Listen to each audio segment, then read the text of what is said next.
we're sitting here, all right, family. My great uncle, y'all uncle, Coley Webb is not here. Coley Webb, he was at Nebraska in the 60s. You were at the University of Illinois in the 70s. Unc, you were at Northwestern, late 70s, early 80s. Myself at Michigan State in the 90s. What did it mean to you about the legacy of what our family has been able to do in Big Ten athletics? It means a lot. I call him Uncle Coley Webb. And he was really the first of us, really us four, all playing basketball here in this magnificent gym, Northside Gym in Elkhart, Indiana. And he went on to the University of Nebraska. Right now, we all know that Nebraska is part of the Big Ten now, but he was at Nebraska, like I think from 62 to 66.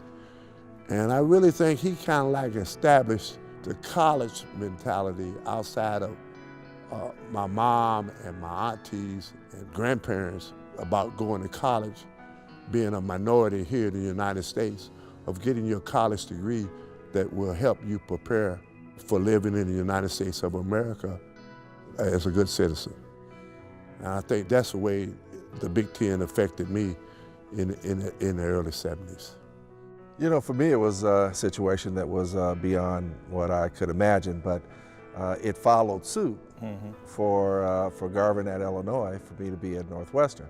So as you're going through it, you don't think about a legacy, but now that we get a chance to really think about it, and what we leave for our kids, and what we leave for their kids, is a sense of not just family tradition, but a sense of standards. You see a lot of people who are, families that have one or two Big Ten athletes in them, but sometimes that athlete the dad may start or the mom may start out in Houston, Texas, and then the kid may come out of Ohio to go to a Big Ten school. Well, we were very fortunate that we're all homegrown, so to speak, to come through the whole school system, to be part of, not only build the legacy at Elkhart, then we go on and build the legacy in the Big Ten. Has been spectacular. It was really huge for me in regards to why I chose University of Illinois.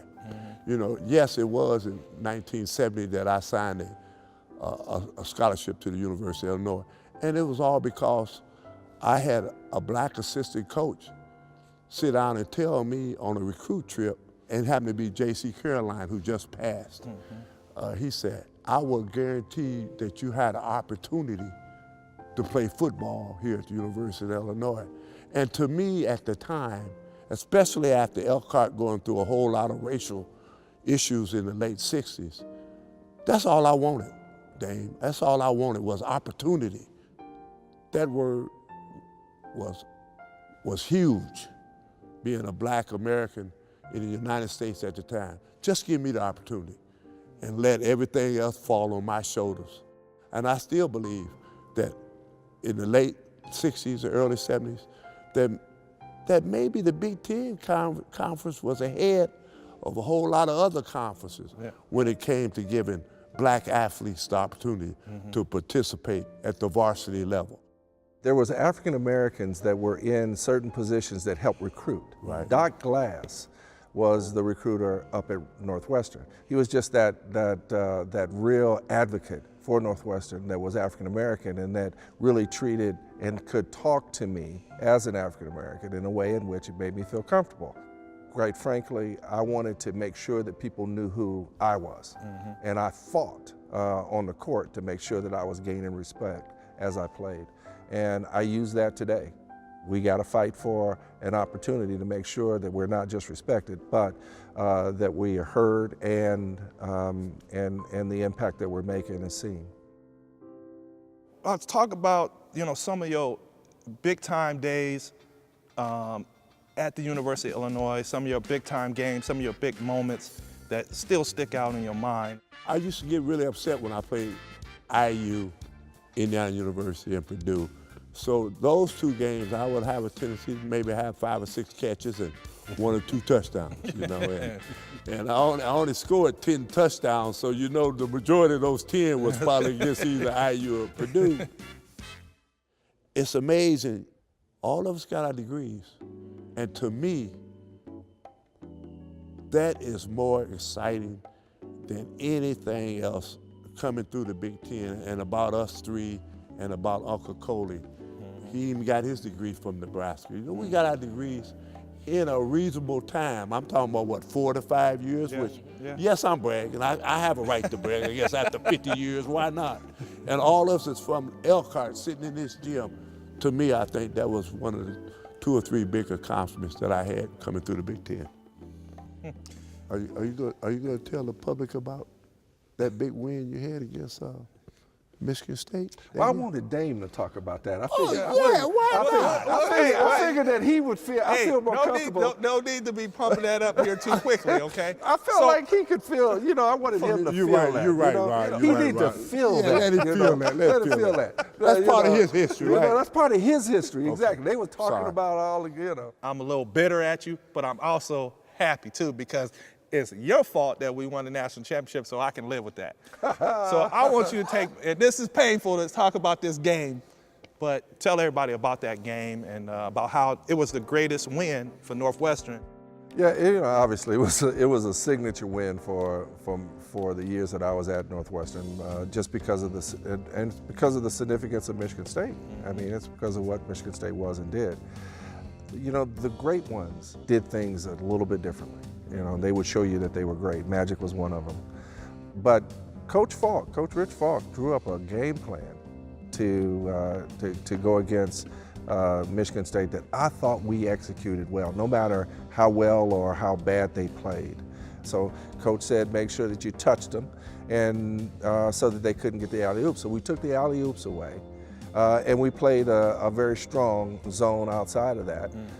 And their outside shot fell by the wayside, and it allowed us to stay close. I had a pretty good game. I grabbed some rebounds, and I think I led the team in scoring, if I remember that correctly. I don't know how many points I had, but I scored at critical times. You had over 20. You had over 20. Yeah, I had a pretty good game. But you can tell that they probably were looking beyond us because, you know, we didn't have the best record, and, you know, and sometimes when you look ahead in the Big Ten, you get smacked. Oh yeah. So we were a wake-up call for Judd, Magic, and the crew, and that wake-up call sent them through all the way to meet Larry Bird in the championship game of the NCAA. See, I was very fortunate to go to Michigan State and play for 2 Hall of Fame coaches on the staff at the same time. I mean, obviously Coach Heathcote just passed away, and he meant a lot to me, and then Coach Izzo as well. Everybody likes to ask me, what's the difference between Coach Heathcote and Coach Izzo? Well, Coach Heathcote was always intense. He was a perfectionist. Coach Izzo is different. He's like, he wants you to outwork the next man. Obviously, I played on his first team ever, and that's a special thing to me. I played on the last team of a Hall of Fame coach, and I played on the first team. I got the Hall of Fame coach, helped get the Hall of Fame coach some wins on his way out. I tell Coach Izzo I got him started, and he did the rest, which really ain't the truth, but anyway. So my last question is a question that each one of us has to answer. Who is the best Big Ten athlete in the family? Me. Okay, here's his answer. Uncle Rod, what's your answer? I think a player that literally played 104 out of 104 games in his career, started 103 out of those 104. You either that good or your team was that bad. He had put a name to it yet. Yeah, I know. Who you talking about? You know, leading scorer and guard in the Big Ten my senior year, and leading rebounding guard in the Big Ten my senior year. Do we have a commercial coming up or what? Who are you talking about? Talk about me. Me? Who is me? It's not you, it's me. Okay. Well, I respect both of y'all's games and Uncle CW's games too. Okay. But I feel like I won a lot. That's all I used to care about. I was a role player, I guess. You know what? I was a glue guy. Okay. I can score on nights. Some nights I can score, but hey, I was a defender Coach too. Izzo give you that name, glue guy? Nah, Coach Izzo don't know what time it is. That sounds like a whiteboard statement. When they say DB, he know what time it is. You know, I said that question, but I think that it's a package deal. I think that for everything that our family has done in the Big Ten, we here as a legacy, as a package deal. We ain't here individually, you know. But I said that because I laugh because that's one of our questions that we do at Christmas time amongst ourselves, you know. That's one that will never be settled. That's one that will never be settled.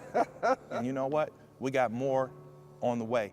Absolutely. Family is family. Right. And so it's important that that we do have, you know, this to leave for our kids, and we hope that, you know, we have some more Big Ten players coming behind us. I always want to thank the Big Ten because I'm very proud of being a part of the Big Ten Conference. And I'm talking 45, 50 years ago. And I'm still proud of being involved with that. And proud of where we came from. Yeah. You know, nothing wrong with Elkhart. Proud of where we came from. E-Town, baby, CLE.